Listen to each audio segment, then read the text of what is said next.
Está junto com a mamãe aqui. Eu imagino como isso é bom, né? Quando a gente passa a adolescência, aquela fase de rejeição, né? Quando a gente entra na fase adulta, é o contrário, a gente vê como aquele espelho é importante, né?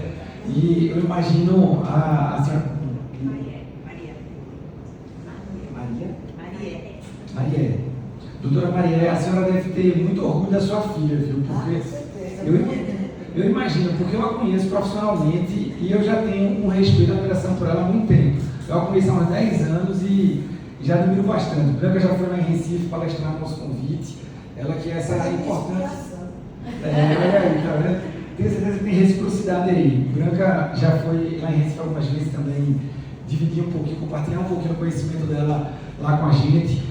E, bom, pessoal, queria começar agradecendo por ela, por minha amiga Marinês também, que é essa, eu estava brincando com ela e com o Márcio, dizendo que eu preciso aprender com eles como organizar a agenda, porque hoje estão aqui, amanhã vão para Dubai, depois para Montadelli, depois de amanhã ainda chegam lá em Curitiba, e o pior, fazem tudo isso com excelência. Os resultados deles são impressionantes e fazem um casal maravilhoso, um aspecto pessoal também. Gente, é uma honra estar aqui na casa de vocês, que tem tantos nomes importantes, né? Eu gosto muito de Maceió, eu não vim aqui depois da pandemia.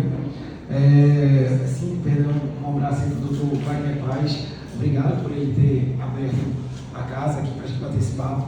E eu falo sempre que viajar é muito bom, mas viajar pelo Nordeste é melhor ainda. Embora seja recifense, eu defendo a minha terra como a melhor irmã de todo lugar que eu vou, mas isso não posso ficar exaltando aqui para não ser lixado, né? Eu tenho um carinho especial com Maceió, eu gosto muito daqui por diversos aspectos. E, aliás, eu estava reforçando os aspectos que eu ia comentar e eu encontrei uma curiosidade, uma questão que eu não sabia. Eu gosto muito de literatura, então eu sabia que Ruth Rocha, Graciliano Ramos, tanta gente boa da nossa literatura nacional é alagoana, isso aí não tem dúvida.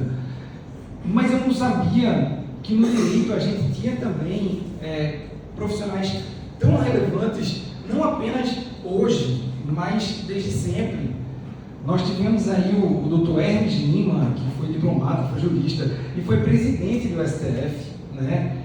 Tivemos também Tutor de Lemos, que atuou na Assembleia Constituinte há quase 90 anos. Então, assim, Alagoas sempre foi um estado de grande referência nacional, não apenas pelas belezas que são imensas. Quando eu cheguei aqui, como Renata falou, aliás, Renata, desculpe, eu gostaria de agradecer a você, a Luísa, perdoe pela gráfica, eu fiquei nervoso com esse problema aqui do tecnologia, eu comecei a ficar mal educado.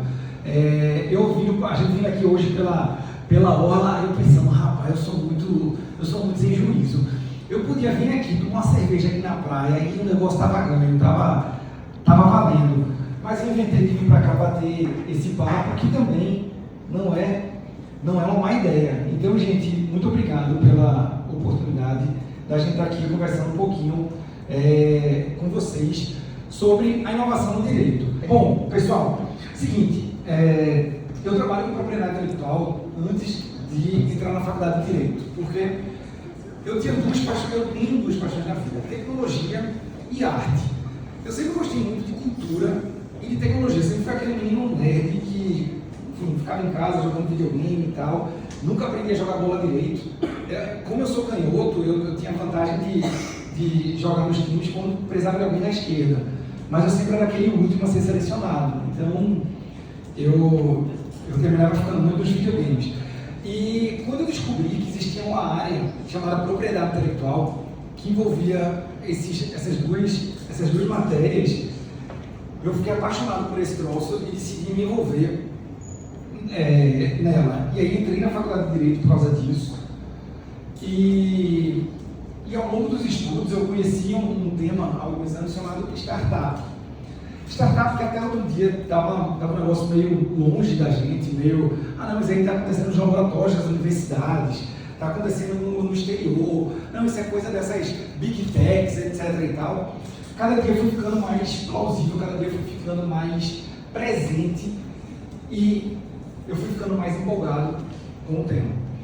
Bom, estudando isso, eu percebi que nos Estados Unidos, na verdade, na escola do exército americano, eles cunharam um termo, já há um bom tempo, de mundo VUCA, que em português seria isso, seria um mundo de volatilidade, incerteza, complexidade e ambiguidade. Isso quer dizer o seguinte, pessoal, hoje eu acho que está todo mundo nesse sentimento, né? Porra, parece que a gente não tem tempo para nada, parece que é tudo muito fugaz, tudo é ambíguo, pô, eu não sei se a rede social é boa. Tem uma frase que é tecnologia, e meus amigos que falaram que são tecnologia vão saber o que eu estou falando. Diz que quando você usa um serviço em que você não sabe como ele se paga, porque ele é gratuito, etc., é porque o produto é você. Isso já vem filosofia de boteco, na verdade, e ele se propaga muito. Então, assim, está muito ambíguo esse mundo que nós, advogados, estamos vivenciando. E isso não é por causa da pandemia, isso não é por causa do trabalho remoto, isso é pela formação, pelo amadurecimento das instituições, principalmente das instituições com espaço de inovação. Eu não vou entrar muito no assunto de OAB, porque eu cometi uma gafe outro dia, fui palestrar na OAB da Paraíba, e aí eu comentei sobre uma política que deu muito certo na OAB de Pernambuco, e que foi um programa de cashback, e você termina zerando a sua unidade com base nos estabelecimentos que você frequenta. E aí eu elogiando isso e tal, dizendo, pô, seria interessante fazer aqui e tal. Eu não sabia que a tesoureira da OAB da Paraíba estava lá e ela tinha sido contra esse projeto da gente. Aí eu prometi que nunca mais eu vou ficar comentando sobre projetos políticos, então deixa isso quieto. O que eu posso falar é que, em termos de OAB, o compromisso da gente é com a ética. A gente precisa manter a seriedade da advocacia. O tradicionalismo é algo que vai sendo revisitado ao longo do tempo. A nossa profissão, sem dúvida alguma, ela é de enorme importância, mas ao longo do tempo a gente passou por muitas dificuldades, em especial na representação dos clientes. Quem aqui nunca enfrentou um cliente, tirando a Renata, tirando a Inês, tirando a Branca, quem aqui não enfrentou um cliente dizendo que os honorários estavam muito caros? Mas o que é caro, o que é preço, o que é valor, né? E aí dentro de todas essas incertezas, não, Luísa, está dizendo, a cliente fala isso, nada, cliente me paga em Bitcoin, eu estou tranquilo. Então, a mudança desses tempos fez com que a própria OAB, a OAB nacional, sediasse eventos como esse. A gente tem, como para vocês no final da apresentação, a B2L, a Associação Brasileira de Legal e Lawtex, que juntou toda essa turma que gosta de tecnologia e de direito para debater esse assunto em parceria com a OAB, sem ter nenhum tipo de transgressão. E aí, pessoal, o que eu falo para vocês é o seguinte: isso não foi um movimento de algumas empresas nem de algum país. Isso vem acontecendo há muitos séculos. A gente estudou na escola as revoluções industriais, a mudança, a primeira revolução, aquela questão de energia a vapor, depois energia elétrica, França, Bélgica e Inglaterra, aquela primeira revolução, etc. Não vou encher ninguém com isso. A questão é, nós fomos evoluindo para a chamada quarta revolução industrial. Algumas pessoas falam que a gente está na quinta revolução industrial, a era da inteligência artificial. Quem aqui usa a inteligência artificial para nos ajudar como advogados? E o resto que não usa, faz como? A turma que não usa, faz como? É sério, gente, eu estou só dando piada não. Quem não usa, meu amigo Gasol não usa não, né? Me diz como é que faz. Estou saindo do mundo jurássico, né? Inclusive, eu estava no evento lá no Sebrae, em relação a marketing digital, realmente foi totalmente um mundo novo para mim. Então, não uso ainda no artesanal, mas é a tendência de eu que me adaptar. Como é que é o nome, amigo? Vivaldo.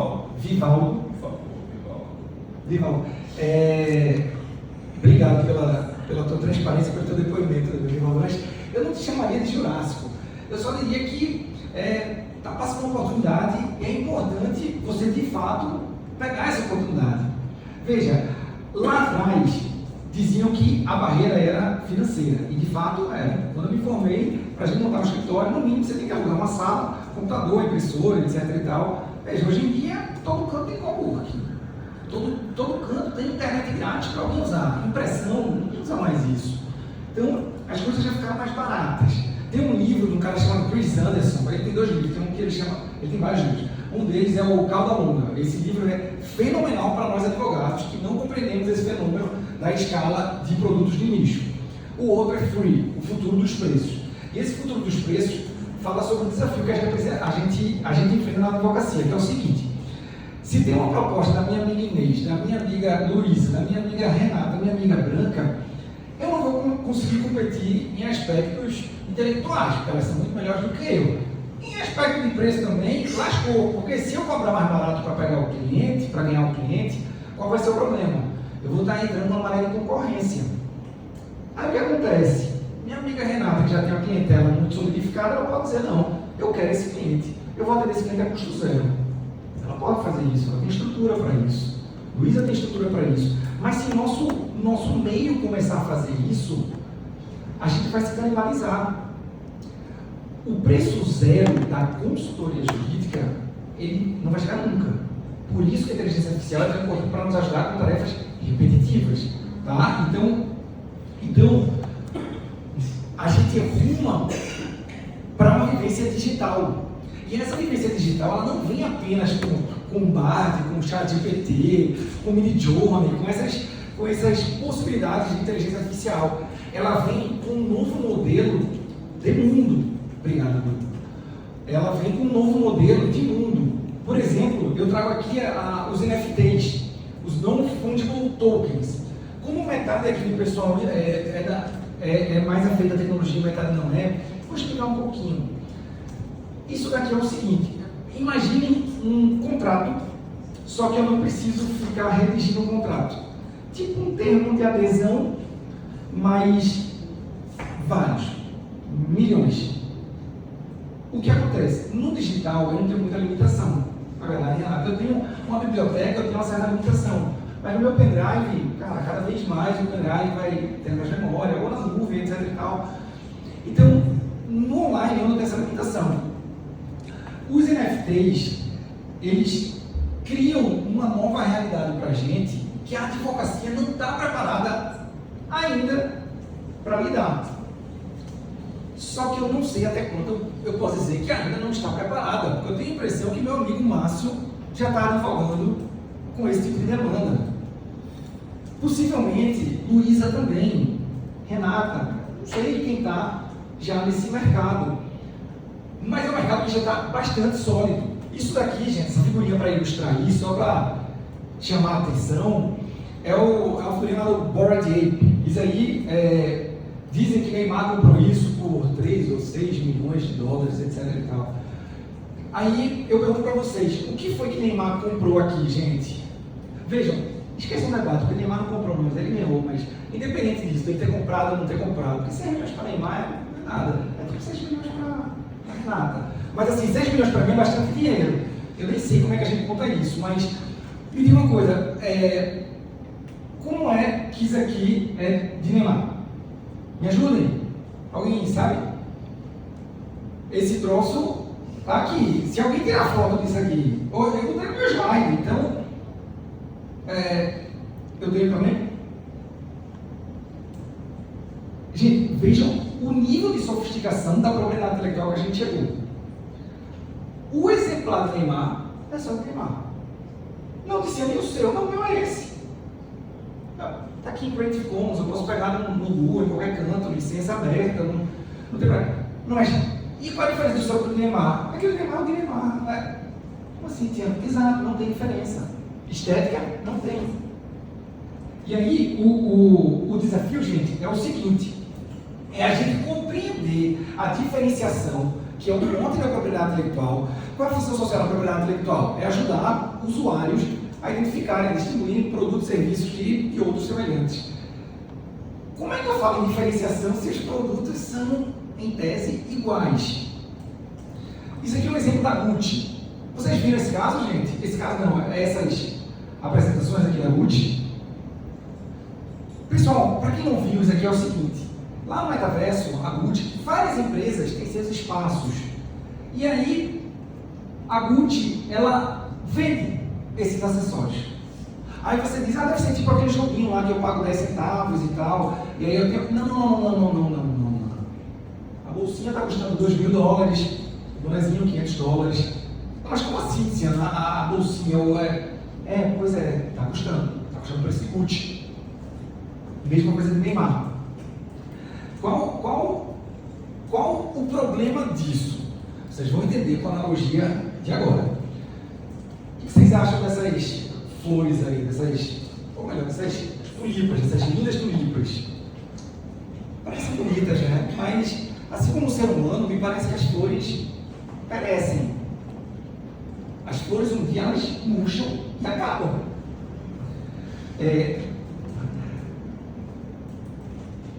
Só que lá atrás, há 2 séculos, houve uma crise, chamada crise das tulipas, ou mania das tulipas, ou guerra das tulipas, já deram vários nomes para isso, que foi um problema na Holanda, motivado pelo excesso de compra de tulipas. Disseram o seguinte, a tulipa é a nova moeda, a gente tem que comprar muita, porque quem tiver vai ser o detentor, tudo bem, é o que aconteceu, todo mundo comprou. Se todo mundo tem, não existe mais diferenciação. Para que eu vou trocar uma coisa que eu já tenho? Ocorreu um problema com isso. Nos NFTs, a gente poderia equiparar a situação à crise das tulipas e dizer o seguinte, é a mesma coisa da advocacia, gente. Nas tulipas, se você tem muito, perde valor. Nos NFTs também, perde valor, porque todo mundo tem esse negócio. A questão a gente está falando aqui no mundo perecível. Se eu guardo a tulipa, ela morre. Meu pai contava uma história que minha tia, ela tinha ido com ele no parquinho de diversões e os dois ganharam algodão doce. A minha tia, para fazer inveja ao meu pai, ela decidiu guardar o algodão doce dela para comer no dia seguinte. Aí no dia seguinte, quando ela foi pegar o algodão doce, cadê? Só tinha açúcar. E aí ela chorou e tal, só nem comeu o algodão doce, não comeu. Enfim, pereceu, voltou a ser o açúcar.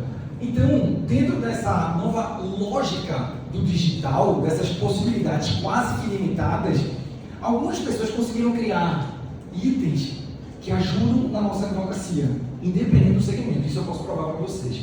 Esse cara aí criou o Ethereum. Algumas pessoas chamam de moeda digital.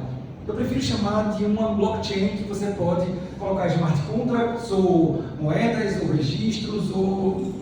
Enfim, cada um faz de uma forma. Os registros de direito autoral que eu tenho lá no escritório, eu faço 100% deles em blockchain. Alguns, quando precisa, eu vou à Biblioteca Nacional, mas 100% estão em blockchain. Todo mundo aqui sabe o que é blockchain? Todo mundo? Alguém não sabe? Eu não. Não sabe? Pronto, então eu vou te explicar, amigo. Seguinte, o movimento que a gente tinha, sei lá, até nos 80, anos 70, era unidirecional. Queria aprender, pegava um livro e estudava. Bom. Mas eu tive dúvida, problema teu. O livro é isso, está ali, informação, acabou. O Web 2.0. Nós começamos a ter uma internet, veja, aqui a gente já tem internet, só que a internet de consulta. Na Web 2, a gente começou a poder interagir. Eu não vou perguntar aqui para ninguém ficar denunciando a idade, mas o Web 1.0 era lá o Netscape, Navigate, Alta Vista, KD, etc. E tal. E o que aconteceu foi que a gente estava cansado de apenas ler, a gente passou a interagir, a gente passou a criar fórum, criar debates. Web 2. Só que o Web 2 não é mais suficiente, que usa o Web 3. Ela é toda descentralizada. Uma informação que está com minha amiga Renata, está aqui comigo, está aqui com Luísa, está aqui com todo mundo, com Patrícia, mas não é a mesma informação. E para, como é que é o nome? Mila. Para Mila ter essa informação, esse produto, etc e tal, ela não pode simplesmente me perguntar para a Luísa, ela tem que organizar isso aqui. Agora imagine, não organizar em 4 pessoas, mas sim em 4 bilhões de pedaços. Esse é o desafio da advocacia, na propriedade intelectual principalmente. Como que a gente atende as startups, como que a gente fala sobre essa rede descentralizada, se a gente foi, como o presidente Wagner falou, se a gente está preocupado com o direito do consumidor, uma relação de meramente consumo. Eu comprei essa bolsa e ela rasgou. Eu vou lá processar. Tá. Assim é como era até hoje. Mas não vai mais ser assim. A IoT, internet das coisas, vai mudar como a gente reserva hotéis. Tá falando do Booking. Não, o Booking vai acabar. Airbnb, tudo isso vai acabar. Uber vai acabar. A gente está vivenciando um tempo que a gente está tirando os intermediários.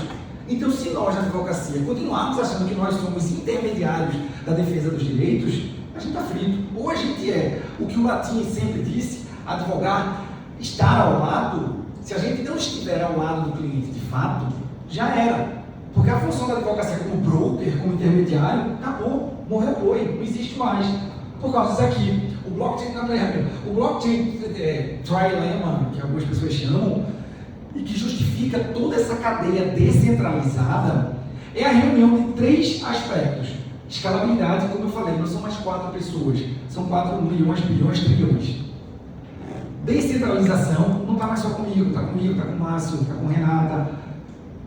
E segurança. Vejam, não dá para ter segurança se é que a gente dividir um segredo. O segredo é isso. Não, cada um que conta um segredo vai aumentando e vai mudando. Obrigado, querida. Então, gente, eu contei isso tudo para falar sobre o desafio que a advocacia tem, que é para compreender e lidar com as startups. E não dá para a gente compreender que startup é a rede social. Não é a rede social apenas. Inclusive, a nossa advocacia pode ser como startup, que é a minha provocação. Como é que a gente pode advogar maximizando tempo livre na agenda e também receita? Aí você diz, não pode. Ontem eu vi um post que era assim, lote sua agenda de reuniões. Veja, e meu tempo livre? E como é que eu vou para Maceió? E eu tenho um filho de 4 anos. Eu tenho minha esposa.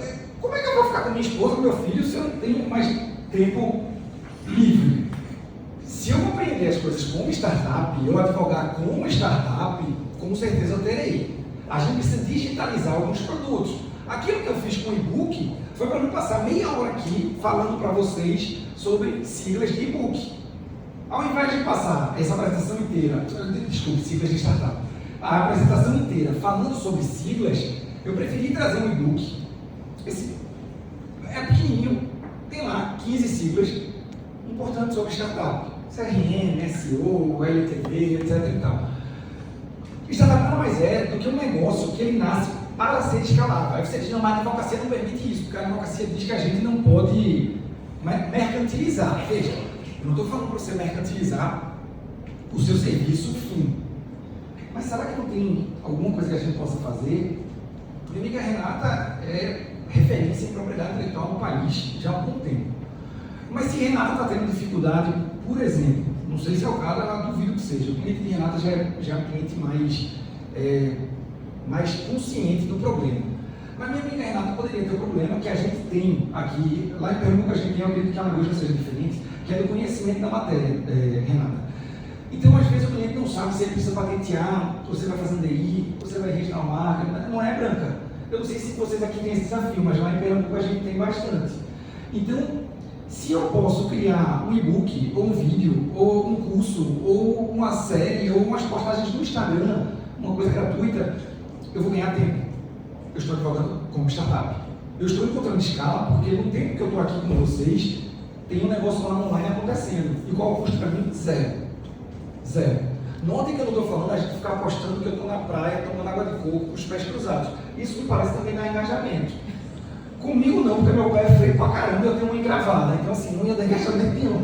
Ia conseguir hater. Mas isso dá engajamento. Mas o que eu estou falando aqui é para a nossa advocacia de fato.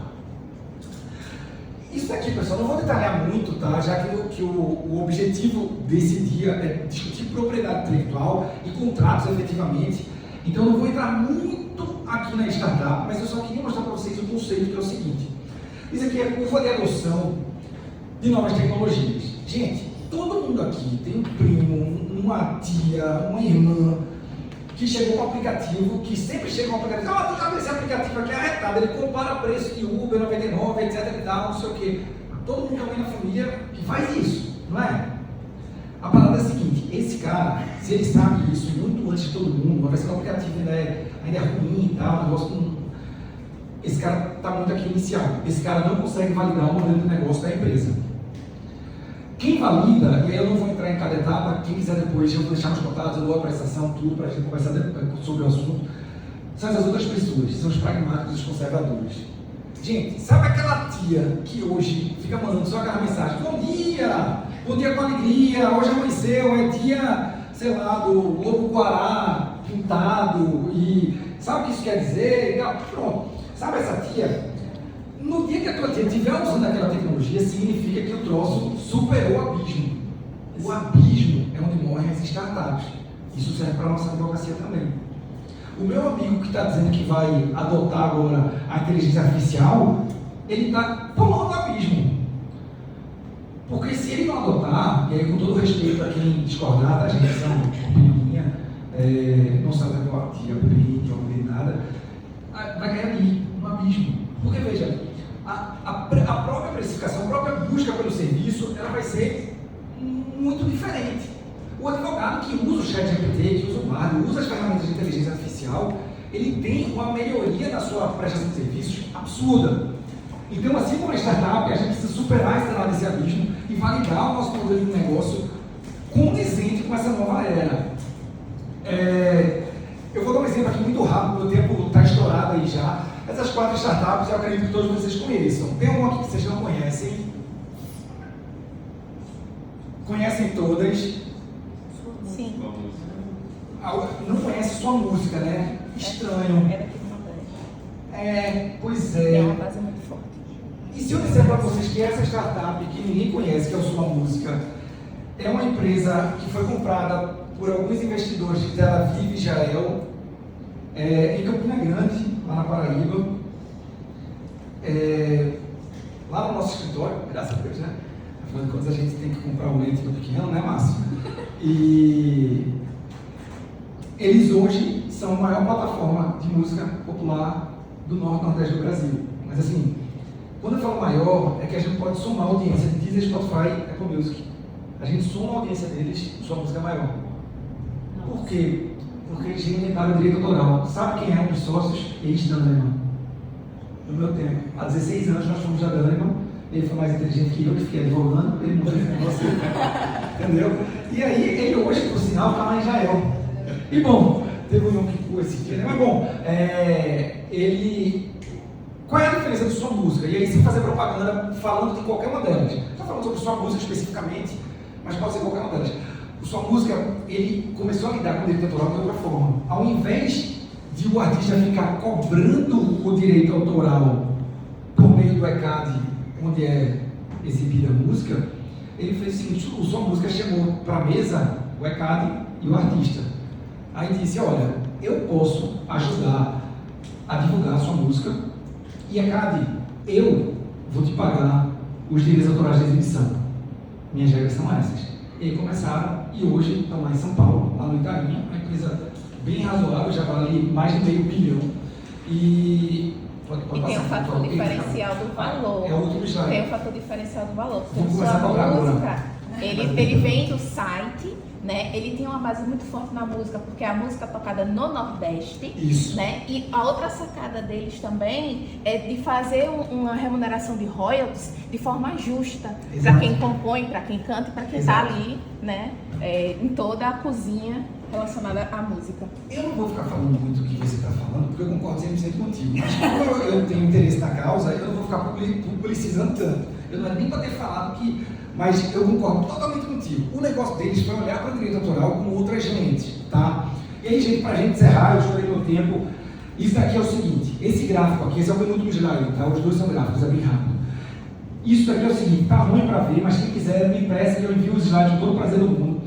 Isso é um gráfico da Unesco mostrando a relação entre investimento, o percentual do PIB de investimento em P&D, pesquisa e desenvolvimento, e pesquisadores por milhão de habitantes. Isso é um gráfico proporcional. Nada de olhar, não, mas tal país é maior que o Brasil. Não, isso aqui é proporcional. Notem que a Índia está aqui, bem baixinho. Ela bota um pouquinho menos de 1% do PIB em pesquisa e desenvolvimento. Também ela tem, o quê? Talvez 200 pesquisadores por milhão de habitantes. Tem bem pouca coisa. Mas vamos lá para cima. Dá uma olhada no Japão. O Brasil, gente, está perdidinho aqui, O Brasil bota um pouquinho mais de 1%, com 2,3% em P&D. E mil pesquisadores por milhão de habitantes. Vamos olhar para Israel? Olha Israel, quase, não, obrigado querido, obrigado, Renato, quase 9 mil pesquisadores por milhão de habitantes. Mas veja, não é por acaso, o Waze não nasceu lá por acaso, o Babylon não nasceu lá por acaso, a música não foi acelerada lá por acaso. Então, gente, notem que se a gente não investe em pesquisa e desenvolvimento, não tem como esse troço prosperar. Como eu falei para vocês no início da nossa conversa, a Associação Brasileira de Legal e Law Techs, brasileira, né? Ela organiza esse segmento das empresas de tecnologia, das startups, nesse nosso setor. É interessante vocês darem uma olhada, possivelmente alguma solução aqui que pode ajudar a vida de vocês como advogados. Tá? Para a gente terminar, como eu falei, como Renata falou, como eu falei que ia terminar, vamos ter o congresso no ano que vem lá em Recife. É uma alegria muito grande, pessoal, a gente trazer esse congresso para o Nordeste, que poderia ter sido recebido por qualquer outra capital, assim como Maceió. A gente vai ter a alegria de fazer lá em Recife, então vamos para lá, vocês vão se divertir, eu garanto que vocês vão ser muito bem recebidos, assim como a gente é tão bem recebido quando chega aqui em Maceió. Então, ano que vem, vamos para lá. Renata já me disse que ia sortear, parece que as inscrições aqui hoje. Aí, gente, é isso. Muito obrigado. Eu sou esse daqui quando era mais magro. Quem quiser o e-book, tá aí o link. E vamos nos falando, eu estou à disposição e me perdoe pelo estudo.